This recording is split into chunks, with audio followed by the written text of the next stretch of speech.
Hello, everybody. Welcome back to the HubSpot. Grace and peace be multiplied to you all at this very hour in Jesus' name.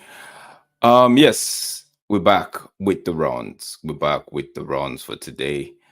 Sorry, I didn't do one yesterday because we had the week that was yesterday, and yeah, I didn't think there was any need to give you rounds in the morning. Don't worry, all patients are fine. Everybody's doing good. I hope you're doing good this very hour. I hope you're well. You had a night, good rest. Yeah, today promises to be a very interesting one. We've got some news from the Olympic. We got Chelsea, some stories with Chelsea, also some stories with Man City, Arsenal, and obviously we're gonna talk about a few things with United. Then yeah, that will be the rounds. We'll be going round all these stories in about what 10, 12 minutes. Before we go, please do me a favor. Just you just have a little bit of favor to do for me. Just do this. Don't go anywhere. Don't go anywhere. Don't I'm go not. anywhere. I'm not. Don't go anywhere. All right, just do this right now. Please like, share, subscribe. Thank you so much. Now, let us get into the meat of the matter this very hour. First of all, we're gonna be like I said, we're gonna be starting with the Olympics. Remember, 2 days on my previous show, on the round that we did, yeah, we talked about Canada being given a ban and also point deduction at the group stage following their drone, will I say spy drone or drone attack, whatever we want to say, right? But this very I think it was yesterday, it was stated that they would be appealing. So Canada has said to appeal for the point deduction, not so much the ban. The ban, they're not talking about the ban. They're not talking about the fine.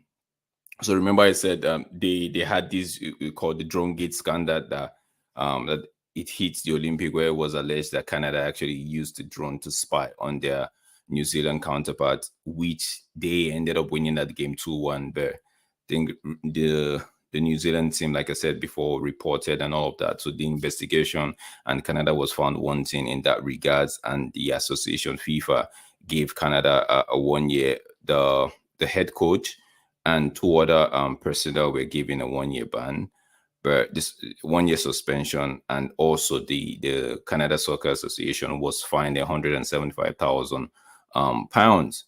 But that's not the case. They're looking at Canada actually looking to appeal the 6 point deduction that followed that investigation. As a result of that misconduct, they were deducted 6 points at the group stage. So Canada, it's been said that Canada are actually looking to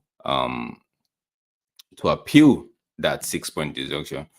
Canadian sport reporter Ben Stenan has said a hearing with the parties is likely to take place today, Tuesday, the 30th of July. So they will be appealing the punishment at the division at the Court of Arbitration for Sport in Paris 2024. So yeah, like I said, the hearings is going to take place later today, with the outcome or the decision to follow the next day. So yeah, just keep in mind, between Tuesday and Wednesday, we would know for sure. If obviously it's for sure that the ban is going to stay, but we would see if the 6 point deduction would be reversed. So that's just hope that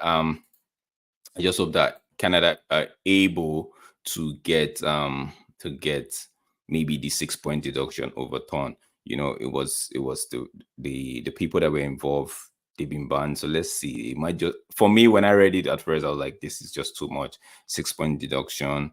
They might not make it out of the group. But you know, for every action there is a consequence.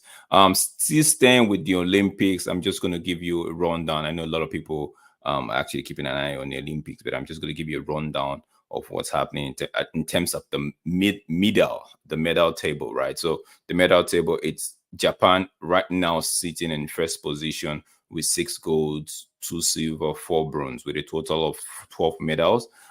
France, they're in second position, 5 golds, 8 silver, 3 bronze. China is third with 5 golds, 5 silver, 2 bronze. Australia at the moment is fourth with 5 golds, 4 silver, no bronze. Republic of Korea all in fifth position with 5 gold as well, 3 silver, 1 bronze. The United States is on sixth position. So I'm just going to give you the first 10. United States is on sixth position with three gold. At the moment, 3 gold, 8 silver, 9 bronze medal. They have a total of 20 medals on the table at the stand today, being the 30th of this very hour, 30th of July. You know how these things are. The table could switch anytime. 2 days ago it was I think 2 days ago Japan were in third position, I believe. In seventh position is the Great Britain with 2 gold, 5 silver, 3 bronze, a total of 10 medals at the moment. Italy is in eighth position with 2 3 3. That's 2 gold, 3 silver, and 3 bronze. Canada in ninth position, 2 gold, 1 silver, 2 bronze. Hong Kong in 10th position with 2 gold, no silver, 1 bronze at the moment. That's the top, as it stands. That's the top the top 10 at the moment. Germany is in the 11th position, but we're not going to be looking at that. Moving on to what we got next on the agenda is, so I just hope that they get the good luck to the Canadian Soccer Association. Hope they get that 6-point deduction overturned. So now next we're gonna come to Chelsea. We're gonna be looking at Chelsea, right? We'll see yeah, a new striker at Chelsea. Question mark. Is that a possibility? Because it was reported that, I know a lot of Chelsea fans like, what's Drake's talking about? What's Drake's talking about? Yeah, it's no other person than Victor Osimhen. Why I'm actually looking at maybe they might end up getting Osimhen, it's this. I'm just going to explain to you right now. So Osimhen has a release clause of about 110 million pounds, which is about, we put it at 130 million euros, and that price in itself had actually made Chelsea not bored. They're not even thinking about it. So, but it's been stated that Napoli and PSG want to see me, but the discussion between PSG and Napoli have actually hit a deadlock at the moment. So it's on a pause. We don't, how the transfer window is. Something can happen tomorrow, and the issues might be resolved. But at the moment, they've hit an impasse. PSG are not looking to at Osimhen at the moment, right? But also the Blues are not looking are said to not be, they're interested, but they are not keen on paying that release clause. So if Napoli really wants to get Osimhen out, or even Osimhen really wants to leave Napoli, something has to be done in that regard. Now, the interesting part of this is Napoli are interested in Chelsea's outcast striker Romelu Lukaku, and are also open to including him in a negotiation for Osimhen. So if Chelsea actually look at this, is according to the Guardian now, if Chelsea are actually looking to get Osimhen, they have a tool in their arsenal. They have something that they could use to actually make this deal work, right? So it's a case of, do we want him? We obviously, I know they want to move Lukaku on. We all know how Conte loves Lukaku. Conte will really want Antonio Conte, who's now the head coach of Napoli, would want to link up with Lukaku. So I feel like that deal, there might be something in there. Hence, I said new striker at Chelsea. There might be something in there. So yeah. So if there were to be a breakthrough in the discussion with Napoli over the striker, so something, yeah, something might be brewing there. Imagine you have Cole Palmer, who actually contributed 22 goals last season. So imagine having an Osimhen, Victor Osimhen in Chelsea, Nkunku behind him, Cole Palmer behind him as well, Sterling also to support. So it would just be a very, very, very, very potent attack for Chelsea. So good luck to Chelsea in their negotiations. Osimhen, my Nigerian brother, I love to see him at the Premier League, but good luck to him. So looking at, we have to keep an eye on that one and see if anything would unfold with that one. Now we're gonna move from that, still staying in England. We're going to be going to the City rivals, right? Which is the Man City. Now, Man City actually, it's been said that Man City actually looking, right, according to Fabrizio, almost closing in on a deal for a New York City FC, New York City FC left back Christian McFarlane, with an agreement now done. He is 17-year-old who actually rejected bid. They rejected the bid from Brighton and some German clubs because the kid actually favors a move to City. So we just have to maybe in another, maybe by the end of the day we might hear more like a year we go, or a statement from the City camp saying that it is a done deal.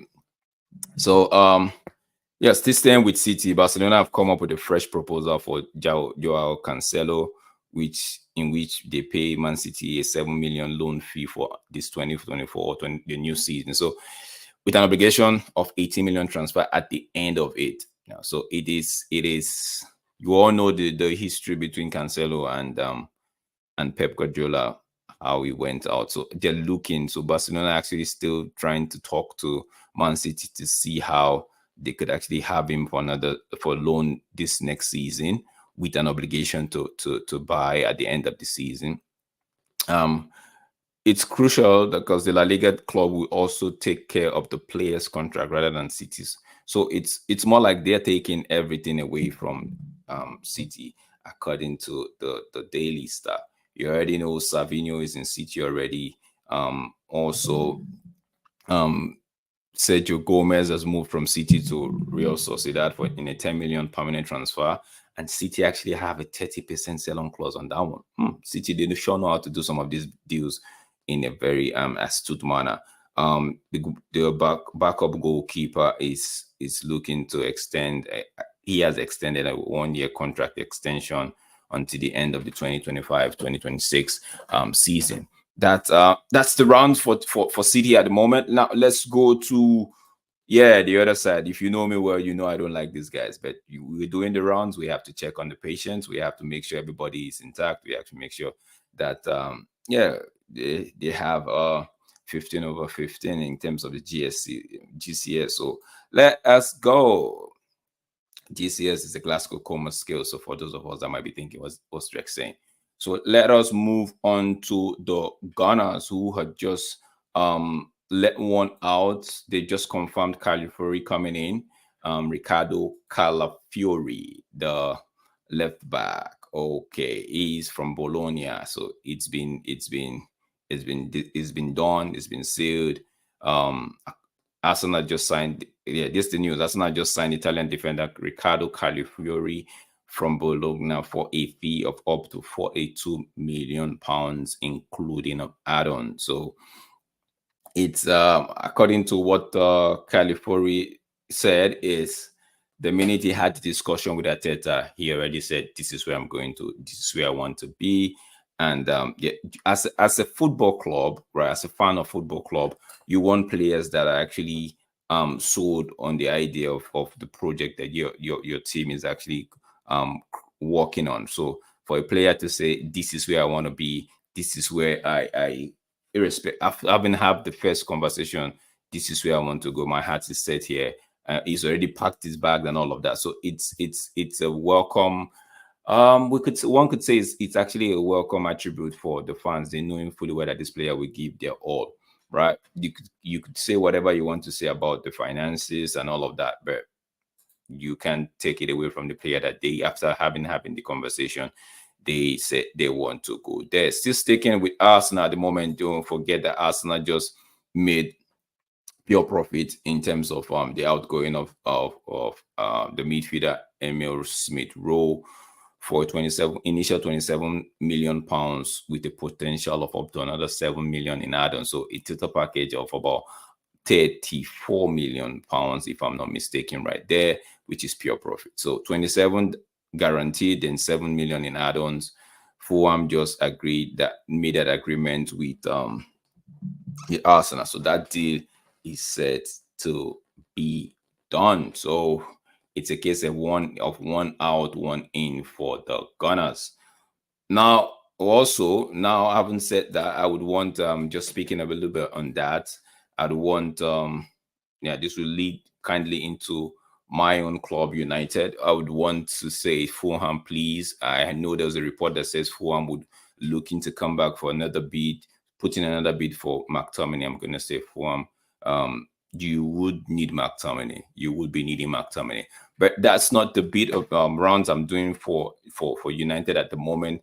I am actually looking at the fact that United, according to Sky's own Melissa Reddy, who says United are looking to keep Harry Maguire at the club. Who I know a lot of United fans will be like, "Yo, what are we doing? It doesn't make sense." But also for me, it doesn't really make sense. But let's stick with the round. Stick with the round. So, Melissa Reddy, Sky Sport reporter, saying that Manchester United centre back Harry Maguire won't be leaving the club this summer. Although the England international was heavily linked with an exit last summer, but he turned down the interest. We all know he turned down the interest from West Ham United to stay with the Red Devils. But we all know why. It's all got to do with some finances. But that would be, Maguire is actually going to be 31. He's 31, bro. He had a decent campaign last season, not going to lie. But this season, I feel like, what are we doing? Are we looking to make him run down his contract? These guys don't the current structure in place in terms of what Sir Jim has put in place. They don't feel me with someone that they don't give me the notion that they will be willing to let the player run down their contract, right? So we would have to wait and see. But at the moment, the runs that's making is saying that it's for sure. Melissa Reddy is actually saying that there is one person we know won't. This is what she's saying, and I quote: "One person we know won't be leaving is Harry Maguire." So take that, make of that what you want to make of it. If you want to say it's just the way of protecting the asset, but she has said, and I've just quoted it for you: one person we know won't be leaving is Harry Maguire. For me, we need squad depth. As long as we bring in the likes of Delete, who also still sticking on staying with United. Delete, you already know he said he's United and no other person, right? So if he's not going to United, he might as well just stay put at Bayern Munich, because he's been waiting for United. He's had great personal terms with United. And so for me, as long as we bring in that Delete in, right? So we have Delete, we have Euro, obviously we have Lisandro Martinez at the moment. So we have those are the three we have. Sorry, my bad. Euro, Martinez, Evans. Those are the ones we have that I actually could put my trust in, right? At the moment, right? Maguire was, like I said, wasn't bad last season. I wouldn't mind him staying around, but what are we doing? Are we just going to let him run down his contract? Because I read a report the other day that says that he's looking to, they've not told him that he's for sale, so henceforth he's not looking to leave, and he still has 1 year in this contract with an option. So his mind is actually making this place like is making feeling at home, feeling comfortable, So, but we'd have to wait and see what happens with that one. On the other side, it's still sticking with United. The West Ham, we all know that United have actually agreed personal terms with Mazzari. We're just waiting for Aaron Wan-Bissaka to actually give or make a move or agree personal terms with West Ham, and that Mazzari deal is all but done. So but at the moment, we're still waiting on Aaron Wan-Bissaka, who is said that West Ham are still are still still in negotiation. So next time, West Ham are still keen to wanting Haru Wan-Bissaka. So we just have to wait and see on that one. Yeah, so that's for me. Yeah, staying. That's all for the, like I already spoke about Mazzari, who's already agreed personal terms, and United are actually closing in on that one.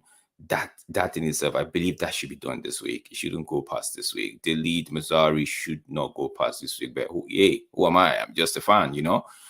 I think we need those players in ASAP, but we let them do their thing.